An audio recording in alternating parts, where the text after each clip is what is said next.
This is episode 224 of the Beyond the Food Show, and today we're going to explore why intuitive eating isn't working for you. And it's likely not what you think. Stay tuned. Welcome to the Going to Beyond the Food Show. I'm Stephanie Dozier, clinical nutritionist and emotional eating expert, creator of the Going to Beyond the Food method, and founder of the Going to Beyond the Food Academy. Corporate executive turned health expert with my own journey with weight, body image, and food, it's now my mission to help smart, successful women like you live confidently right now and unconditionally. Ready, sister? Let's do this. Hello, sisters. Welcome back. It's me, your host, Stephanie Dozier. And there's a lot going on in my life right now. I just wanted to share this with you. And I'm sure there's a lot going on in your life too. But I think it's something that may interest some of you. I'm getting ready to reopen the Academy, the Going to Beyond the Food Academy, for my probably only group in 2020. The Academy has now been closed for 2 months to the public. And we're reopening on January the 26th, Sunday night at 7 p.m. We've made tremendous changes and updates to the Academy in the last 3 to 4 months, and it's actually becoming now a 6-month journey inside of the Going to Beyond the Food Academy. We've added 3 courses to our program. We have a 5-week course on mindset where I actually teach you a cognitive behavior therapy tool that I call self-coaching. And that is wrapped in self-compassion and really developing a self-compassionate mindset, because the more I do this work and the more it's becoming a hard truth that changing our relationship to food and body cannot be done without us changing the way we relate to ourselves and how our brain operates. So that became a necessity. So that's been added to the Academy. We also, when you join the Academy, you get the Intuitive Eating Project, which is another 5-week specialty course. And then we also added the Body Acceptance Project, which is a 5-week course solely dedicated to body image. And with the regular emotional intelligence and mindfulness programs that were inside of the Academy, it's now a 6-month journey. So we're going to enroll new students starting on January 26th. And then we all starting together 2 weeks later on February the 7th, and we're going to support each other for 6 months.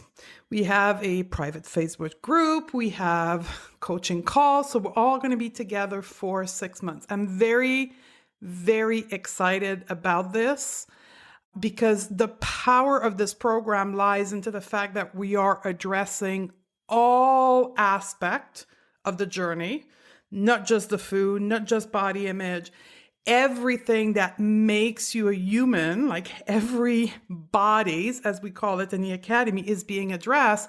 And we're going to do that in a community setting.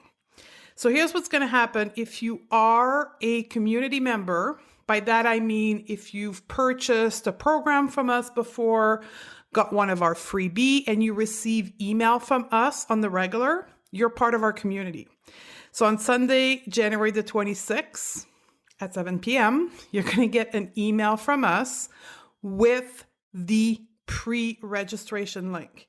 You will have first dib at registering because I have a fast acting bonus. So listen up, if that was on your agenda to do in 2020, you want to listen to this. The first 10 women, Stephanie, the first 10 women that will register for the Academy will get additional one-on-one coaching directly with me for the 6-month period. I want to test a coaching model, so I need 10 women, and you're going to be one of those 10 if you register first. That's why I'm giving 18 hours pre-registration to our community member so that you can get access to this one-to-one coaching bonus with me. So watch for your email on that night and then register prior to us opening to the public. Because once those 10 spots are gone, they're gone. And then you get everything else. You just don't get the coaching 101. You get the group coaching offer that is part of the Academy. The Academy for the first 3 days of registration will be discounted. It's $150 off the registration price. And just a reminder that all of our program are lifetime access, meaning, so if you're an old student of the Academy, know that all this additional stuff that's been added to the Academy is also yours. Go back and check inside of your online learning platform. It's all there. So you get lifetime access anytime we change something, update something, it's all there for you for free. So I hope those of you who wanted to join us are going to grab this opportunity to be part of this, hopefully, massive group of women that are going to go beyond the food together and take this 6-month transformative journey together. I'm really excited to be leading this group in 2020. Now, if you're not ready for this, I totally get it. You might still want to register for a self-compassion workshop that's going to happen on Sunday. So every month, if you're new around here, we do educational workshop. And one of them for this month is the self-compassion workshop that was created specifically for chronic dieter. It's happening on Sunday, January the 26th at 6 p.m., just before we open the Academy. At the end of this workshop, I'm going to share with you what's going on in the Academy, and there'll be an opportunity for you also to join if you think we're the right fit together. Anyone is welcome to register for the Self-Compassion Workshop. You can do that by going on my website, stephaniedodier.com/seminar. And that's going to give you 2 dates, actually, Sunday and Monday, that you can register. So, on to this week's topic, which is a link with the Academy. We're going to talk about why intuitive eating may not be working for you, or at least that's what you think, that intuitive eating is not working for you. And honestly, the answer is within the Academy, because very often when we're struggling with intuitive eating is because the issue was never food. So we can spend years focusing on food when the issue is beyond the food. Yeah, pun intended. So if you're struggling with intuitive eating and you've read the book and you perhaps even done the workbook and you're struggling, it's likely because the issue was never the food in the first place. It was something else, either the mindset, either your emotion, your ability to be present, body image. Therefore, and that's why I'm saying that the answer is in the Academy. But what I'm going to try to do today is give you some pointers for all of you who perhaps may not join the Academy, but still struggle with emotional eating. So the first thing, if you take one thing away, or if you stop listening to the podcast, here's what I want you to know. You can't fail at intuitive eating. Now, did you get it? You cannot fail at intuitive eating. So you may not think that it's not working. It's likely because of reason number 5, which is you're misunderstanding intuitive eating. You're thinking or approaching intuitive eating like a diet, a fail or success system. You're not fully understanding and sitting into the fact that intuitive eating is the entire relationship to food. From how you think about food, even before eating, to the moment where you eat, to the after experience of eating and how you process eating. Intuitive eating is this whole thing. So perhaps you're only fixated on the eating cues, right? Hunger, fullness, and satisfaction, and not really deep diving in the before and after eating experience. To heal your relationship to food, you have to heal the entire eating experience. Which leads me to then top reason number 4 as to why intuitive eating doesn't work for you.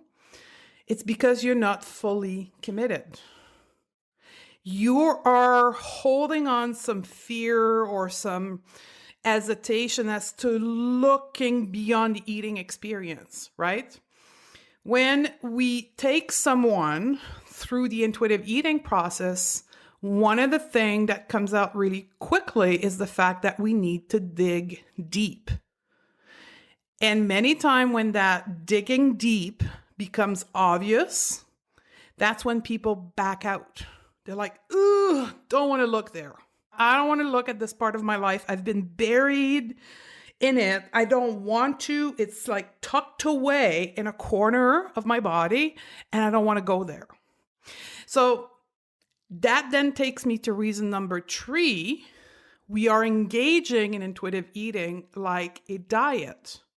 We are only focusing on food with a checklist of the 10 principles, and we're memorizing the 10 principles, and then we're expecting it to work like a math formula. Where in fact, intuitive eating is digging deep, looking at the reason why we've engaged with food in our body in a certain way, and doing this whole unearthing of how we engage with our whole self. Because the way we relate to food is the way we relate to our whole being of ourselves, of how we even engage into the world. It's also a direct reflection of how we engage with food. Now on to reason number 2 that I see the most often as to why people struggle with intuitive eating. They're not willing to put weight loss goal on the back burner. Now, here's a harsh truth for all of us. 90% of the reason why we go on a first diet and we start the journey of dieting is because we are unhappy about our body. The root cause of all dieting effort is some discomfort or dissatisfaction about the body. So the real way of healing our relationship to food is by first healing our relationship to our body. So when I run program with intuitive eating or I work with someone one-on-one, the first thing I get out of the way is, are you willing to put your weight loss goal on the back burner? Because if you're not, then our work together is not going to be conclusive. It's not going to work because you are going to sabotage all your decision around food because you're still hoping to lose weight, maintain a weight loss, or change something about your body. The number 1 reason why I've experienced women that says that intuitive eating is not working for them is because they have fear. They're making choices around intuitive eating or body image from a place of fear, not love. That is the number 1 reason, is we engage with our body, we engage with food, we engage with life from a place of fear, not love. Love is the only way to heal anything in our life. Love is the only way to make permanent changes in our life of any kind.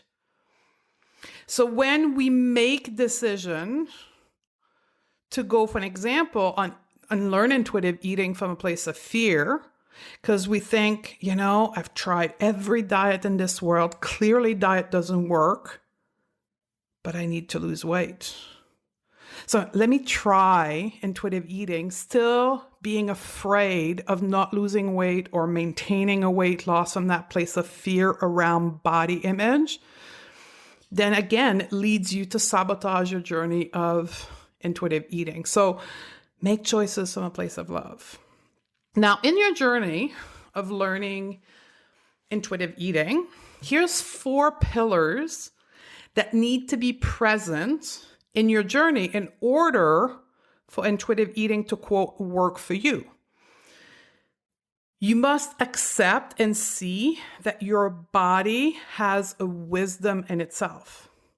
That you have, just like all other human beings, eating cues, hunger, fullness, and satisfaction.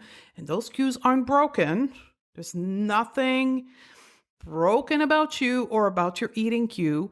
You have that wisdom within you. Your body knows what's good for you, even if it meant being in a large body, gaining weight, not losing weight. Your body is wise and it's doing that for a reason. The second pillar is body trust. You need to trust that wisdom. And then the third pillar is body respect. You need to respect your body, its wisdom, and you need to trust it. These are like working together. So you may not have this trust right now. You may not have this respect for your body, but you need to develop that trust and that respect through your journey of intuitive eating. And then the last piece, the last pillar, is body neutrality. Switching from judgment to curiosity. Being curious about why you're behaving a certain way instead of judging those behavior. Being curious about what it means for you to trust your body, to respect your body. Being curious about this wisdom and letting yourself be guided by this wisdom inside of all of us. So what I thought I would do for the rest of the podcast is actually answer 10 case study. I went on my Instagram account and I posted a question a couple days ago around, why do you struggle with intuitive eating? Why is it not working for you? And I have picked 10 answers from that question, and I'm going to quickly answer them. So to the ladies who provided some material for me, here we go. Number 1, I'm not eating enough. Good point. Why is that? Why is it that you're not eating enough and that is leading you to intuitive eating not working? What's behind that? Likely, it has to do with fat phobia. It has to do with a fear around gaining weight or not maintaining a weight loss or changing something around your body, or even perhaps healthier is always in a thinner body. Some type of belief. So ask yourself, why is it that you're not eating enough food? Case study number 2. I have an eating disorder, anorexia facile, and that's why intuitive eating doesn't work for me. Well, here's what I want to say to you. If you have a diagnosed eating disorder, you need to work one-on-one with an expert, particularly the expert or the healthcare professional that has diagnosed you. When you have an eating disorder and you work one-on-one with someone, you will not start with intuitive eating. Intuitive eating is not the starting point of a treatment of eating disorder. It is along the way, once we've given you tools to address the trauma, then we can begin intuitive eating. So go get support one-on-one if you are diagnosed with an eating disorder. Do not try to treat yourself with intuitive eating. Case study number 3. I would eat chips and pasta nonstop. That's why intuitive eating doesn't work for me. So, one question for you. So what? What would happen if you ate just chips and pasta nonstop? What's behind that? What's the fear behind this statement?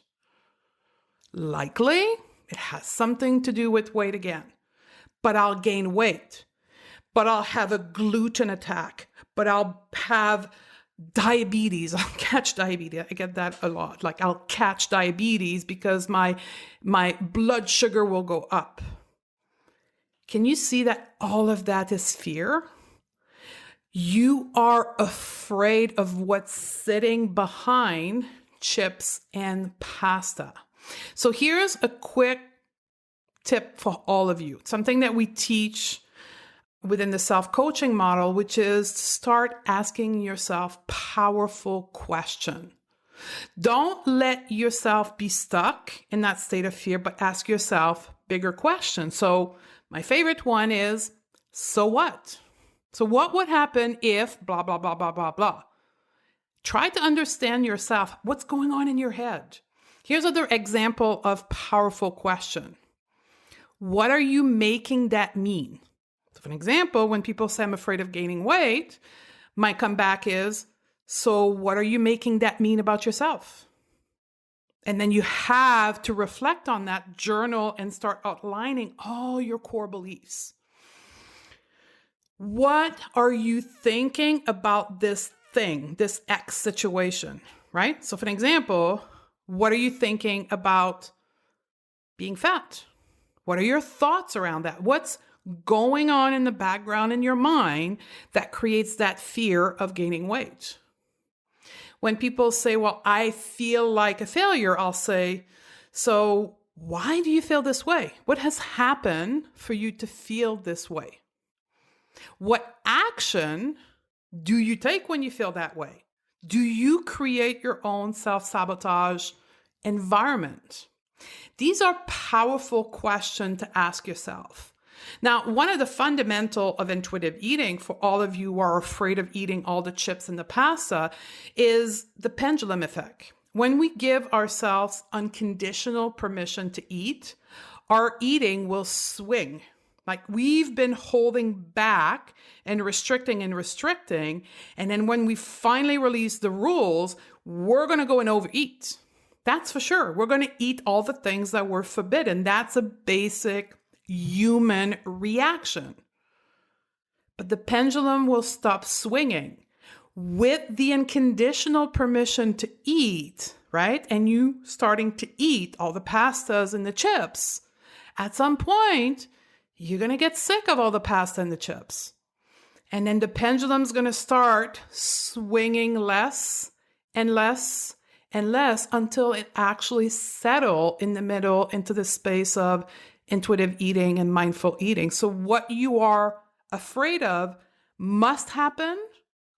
However, fearing it is what you need to work through. Case study number 4. I feel like I don't trust myself. That's why intuitive eating doesn't work. Yep. You don't. You don't trust yourself. I didn't trust myself. All of my students don't trust themselves.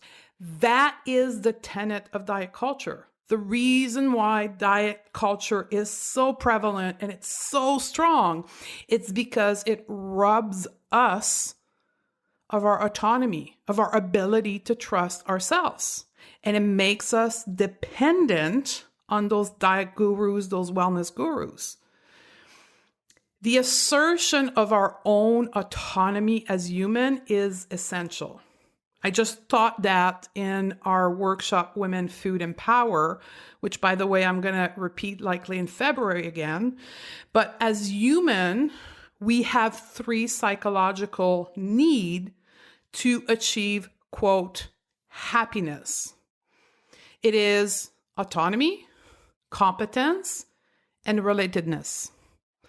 This ability to fulfill our own needs, this space when we can trust ourselves that we can fulfill our need, that we are competent and we are able to fulfill our needs, and that through this competence, we can relate to our environment, to our community, to our tribe.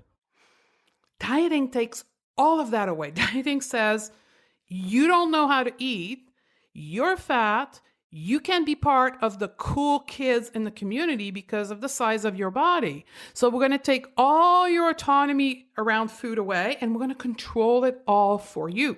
That's what diet culture says. So it robs us from our basic needs as human. So yeah, sister, you don't trust yourself. You have to rebuild your relationship to yourself to trust yourself. And that begins with a self-compassionate mindset, accepting that what happens to you, that you were caught up into the diet cycle, you were affected and impacted by diet culture. This is where you are today. And now you need to go on the healing journey of rebuilding that relationship of trust and respect towards your body wisdom. Next case study. Intuitive eating doesn't work for me because I can't separate craving from a genuine need from my body. Here's something very strong for you. What if every craving that comes out of your body is genuine? Even what you qualify as your emotional craving. What we have to understand is that whatever comes out of our body, whatever is expressed from this wisdom, is a need of some format. We may not be craving the thing that's going to fulfill our need, but our body is telling us we need X, Y, Z. We need something. I want you to start seeing your emotional craving has a gift. What is hiding behind it? Ask powerful question. What do I need now? When you crave and you're not physically hungry, what do I need? What am I feeling right now? That's what we teach when we teach intuitive eating, right? What am I feeling? What do I need? Ask yourself those two questions consistently. Now, one of the base principles that is missing likely in your education here is that our emotion as human are the radar to guide our life. The way we feel is the guiding, shining light to make decision in our life.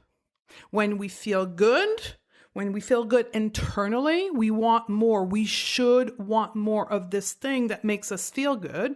And the thing that doesn't make us feel good, that creates anxiety, that creates fear, we shouldn't invite more in our life. So let's reframe our emotion. This is emotional intelligence. Let's reframe our emotion as a radar, as a scanner to make decision in our life. The next case study is intuitive eating doesn't work for me because I don't know where to start. Well, hello you. You're new to intuitive eating. We've got a ton of resources for you. Here's what I want you to do. If you're new here, start at podcast 199 and move your way up. We've addressed a lot of intuitive eating beginner's question, podcast 199 up to the recent one here. The other thing, you can go grab the intuitive eating guide on my website, stephaniedodier.com/start, and then grab the guide, and then you're going to have over 30 emails sent to you every 3 days, educating you on all the basic of intuitive eating, body image, diet culture, emotional intelligence, mindset, all that stuff. Every 3 days, I'm going to be popping in with a free email to get you educated. So if you're new, get some education. If you're like, I got some education, but I don't know where to start, go get a structure, right? You can grab Intuitive Eating Workbook from my mentor, Evelyn Trevoli, and she's going to walk you through the 10 principles with exercise and a logical approach. You can get the Intuitive Eating Project, which is my program where I coach you through a structured approach to intuitive eating, or you can join us in the Academy starting on January 27th. Case study number 5. Knowing I have true allergy to certain food, but feeling triggered and restricted by not eating them. So this is a dicey one. Let's define true allergy first. True allergy are tested and diagnosed by a medical expert, very often a specialist, an allergy specialist. And it's likely because you've had several severe reactions to, in our case, the food. And typically those severe reactions include a lot of pain. So in the cases that I've worked with people who've had diagnosed allergy, for an example, seafood allergy or even celiac disease, which is some kind of allergy to the gluten molecule, they don't want to eat the food that caused them so much pain because they do not want more pain in their life and they do not have a desire to die, right? So I want you to think about why you're desiring to cause yourself such severe pain and even threatening your life. Like, this is a big, profound question that you need to unpack. You need to unpack the story behind that, the thoughts behind that, right? This whole mindset piece behind this, and the whole relationship to your body of trust and respect, of neutrality. Now, very often when I start with that, people will say, well, it's not really an allergy that I have, it's an intolerance. Big difference. So here's what I want you to know.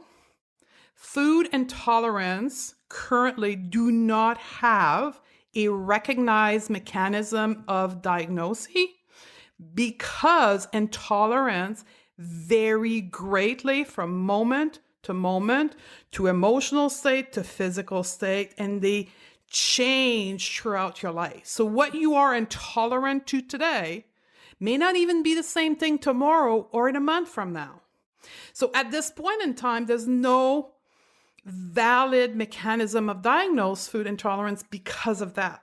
I have a friend who is a nutritionist and she works in the field of autoimmune condition, and she has tested via her patients every single food intolerance on the market in the US right now. And every one of them has come back with different diagnoses. Every one of them. So she stopped referring people out to food intolerance because it doesn't work. So to that, know that if it's a food intolerance, it could change greatly, right? And again, there is a principle inside of intuitive eating that talks about gentle nutrition and health, but it is the last one. What we first need to do is to give ourselves unconditional permission to eat first and understand what are our beliefs behind food.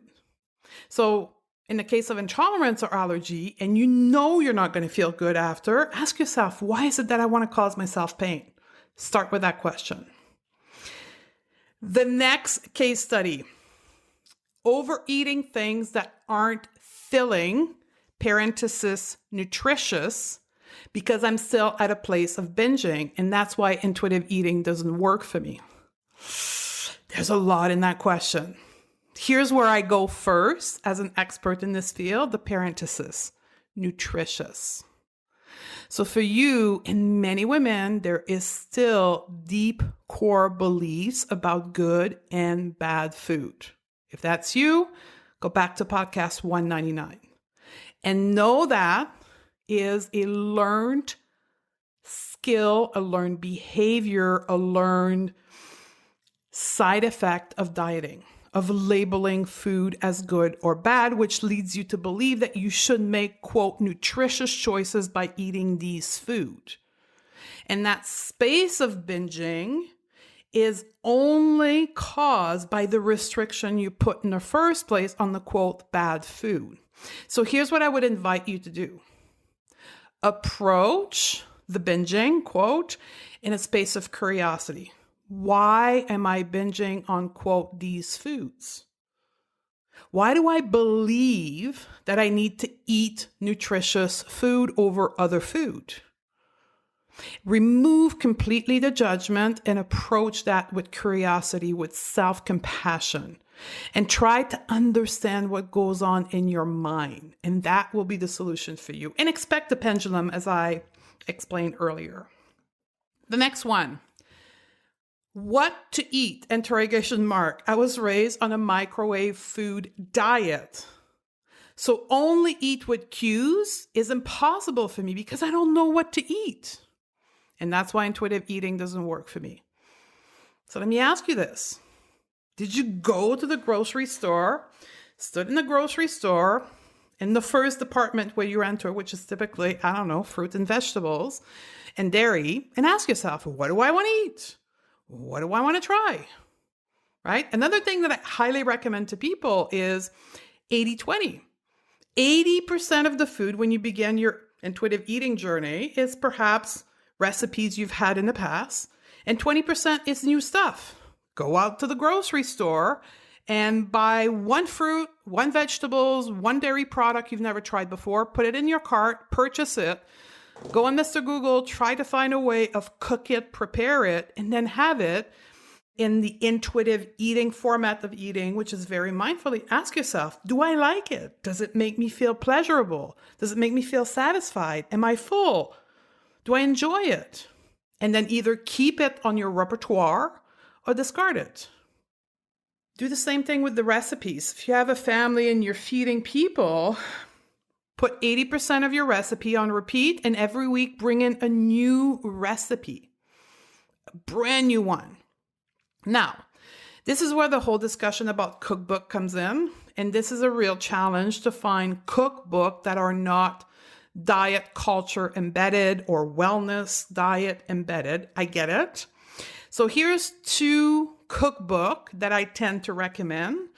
Number 1 is the Pescatarian Cookbook from registered dietitian Kara Hardstreet. And I have a real problem saying her name. Hardstreet, Hardbstreet. She's an intuitive eating dietitian who wrote a cookbook.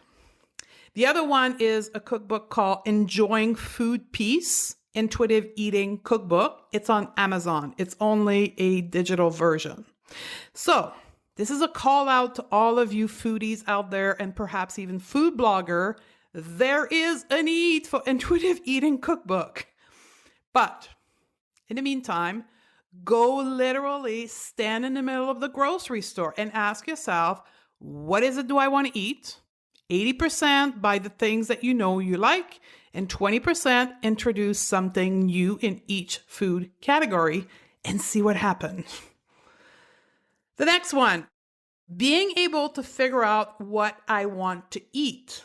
I'm still always trying to make healthy choices. And that's why intuitive eating doesn't work for me. So there's a missing step in your process there somewhere, which is principle number 1, unconditional permission to eat. And I know this is a hard one, but I would recommend that you go back and really investigate your core beliefs around, quote, healthy and unhealthy food. Because it sounds like to me, there's still some mind stuff going on, some thoughts and some emotion and some core beliefs around food being healthy and unhealthy and you needing to be healthy. There perhaps even some fat phobia and some fear of gaining weight if you're not healthy, or the fear of catching diabetes, that kind of old core belief that's holding you back. And definitely there's some fear behind this one.